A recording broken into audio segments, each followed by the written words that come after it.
একদম রাইট টাইমের থেকে 10 মিনিট আগে কিন্তু আমরা পৌঁছে গেছি নিউ জলপাইগুড়ি স্টেশনে বন্দে ভারতে করে।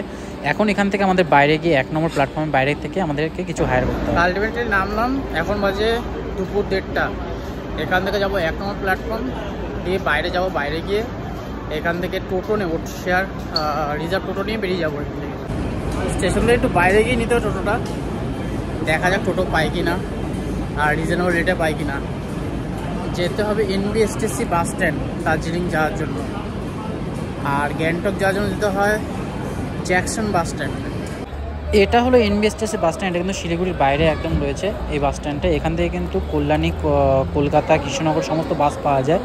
আর এখানে AC বাসও বাইরে দাঁড়িয়ে থাকে, আর সরকারি বাস মানে প্রাইভেট বাস যেগুলো নন AC হয় সেগুলো এখানে পাওয়া যাবে। আর এখানে রয়েছে চার্ট রয়েছে, এখানে কিন্তু বাস অনেকগুলো রয়েছে। আর অনেকে বলে 1:30 অবধি বাস থাকে, কিন্তু আমরা কিন্তু এখানে 2:15 নাগাদ এসেও দেখেছি একটা দার্জিলিং বাস তো অ্যাভেলেবেল ছিল না, সেই জন্য শেয়ার গাড়ি পেলাম। শেয়ার গাড়ি পার হেড 300 টাকা করে পড়লো। এইটা শেয়ার গাড়ি, এটা টাটা সুমো না, টাটা সুমোতে হলে 10 জন বসে। আর এটা হচ্ছে এই গাড়ি আমরা পেয়েছি, যেটা হচ্ছে 300 টাকা করে পার হেড করলো। বাসটা হচ্ছে লাস্টে 2টো অবধি ট্রাই করলাম, কিন্তু বাসের সিট ফুল হয়ে গেছিলো। নাহলে তোমাদের দেখা করতাম বাসের জার্নিটা। যাই হোক, ফেরার সময় দেখাবো তোমাদের বাসের জার্নিটা কীরকম কী হয়। বাসের ফেয়ার রয়েছে 115 টাকা, 105 টাকা থেকে 115 টাকার মধ্যে। খুব ভাগ্যবশত কিন্তু বাস স্ট্যান্ডের বাইরে থেকে একটা এরকম গাড়ি পেয়ে গেছে, যেখানে 3 জন নিয়ে আমাদের কিন্তু রওনা দিয়েছে। কারণ কি, দাদার বাড়ি হচ্ছে দার্জিলিংয়ে, সেই জন্য বাড়ি ফেরার পথে কিন্তু যাচ্ছিল। আর এখান থেকে দার্জিলিং কিন্তু 77 কিলোমিটার। আর আস্তে আস্তে আমরা কিন্তু গন্তব্যস্থলে পৌঁছে যাচ্ছি। এই দেখো, পাহাড়ের কিন্তু চূড়া দেখা শুরু হয়ে গেছে, আর এই রাস্তা ধরেই আমরা সোজা যাবো। এখন দার্জিলিং কিন্তু অনেক কটা রুটই খুলে গেছে, তার মধ্যে আমার এমন একটা রুট দিয়েছে যেটা হচ্ছে টাইম লাগবে 3 ঘন্টা। আর এখানে দেখো কি সুন্দর সিনিক ভিউ দেখতে দেখতে কিন্তু আমরা এগিয়ে চলেছি দার্জিলিং পাহাড়ের উদ্দেশ্যে। আর মাঝখানে কিন্তু আমরা কার্শিয়াং হয়ে কিন্তু ভায়া কার্শিয়াং হয়ে কিন্তু বেরিয়ে যাবো এখান থেকে, আর মাঝখানে ঘুমও পড়বে। সো এই দৃশ্য দেখতে দেখতে আমি বেরিয়ে যাচ্ছি। আর কি সুন্দর দেখা যাচ্ছে কিন্তু পাহাড়ের ওপরে।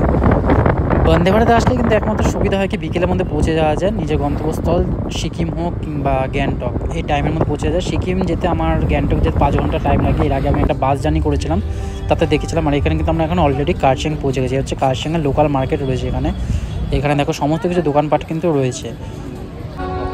এবারে আমরা কিন্তু ঘুম হয়ে যাব, কিন্তু ঘুম যাওয়ার আগে কিন্তু আমরা দেখতে পাচ্ছি একটা, যেটা হচ্ছে শিলিগুড়ি থেকে যে ট্রেনটা রওনা দিয়েছিল, সেই ট্রেনটা এখন কিন্তু আমাদের পাশ দিয়ে যাচ্ছে দার্জিলিংয়ের উদ্দেশ্যে। আর এটা কিন্তু ফেয়ার কিন্তু 1000 টাকা থেকে 1500 টাকার মধ্যে ফেয়ার আছে। আর কি AC কোচের মধ্যে বায়ো টয়লেটও অ্যাভেলেবেল রয়েছে। সো এবার কিন্তু জার্নিটা আমরা করতে পারবো না, আমরা চিপেস্ট জার্নি করছি এবার। এই যে সামনে যে দেখো স্টিমিংগুলো বেরিয়ে যাচ্ছে।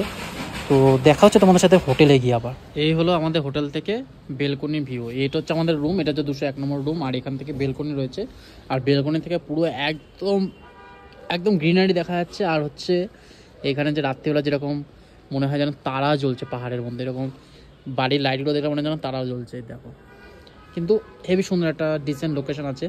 এই সাইডেও সুন্দর, পুরো একদম ওপেন। দিনের বেলা তোমাদেরকে দেখাবো কীরকম কী ভিউ আছে। আর এই রুমটা আমাদের পড়েছে কিন্তু 1000 টাকা, 201 নম্বর রুম। আর রুমের মধ্যে কী কী আছে তোমাদেরকে দেখিয়ে দিই। একটা বেড রয়েছে, 2টো বালিশ রয়েছে, চার্জিং সকেট রয়েছে, একটা টেলিফোন রয়েছে এদেরকে অর্ডার করার জন্য। আর এই হচ্ছে এদের মেনু কার্ড। আর হোটেলের নাম হচ্ছে সোসাইটি হোটেল অ্যান্ড রেস্টুরেন্ট। এদের নিজস্ব বাইরে রেস্টুরেন্টও রয়েছে, নিচে টিভি দিয়েছে, একটা এরকম কাচের দিয়েছে, এটা মধ্যে দেখা সব করা যাবে। কিন্তু যা ঠান্ডা রয়েছে, বিশাল ঠান্ডা। কিন্তু দেখো অবস্থা দেখো কাচের, প্রত্যেকটা কাচ কিন্তু এরকম হয়ে গেছে, ঘোলা হয়ে গেছে। আর পর্দাগুলো খুব সুন্দর ইউজ করা হয়েছে। আর এই হচ্ছে এখানে বাথরুমটা তোমাদেরকে দেখিয়ে দিই একবার। না, 1000 টাকার মধ্যে কিন্তু সুন্দর একটা রুম পাওয়া গেছে।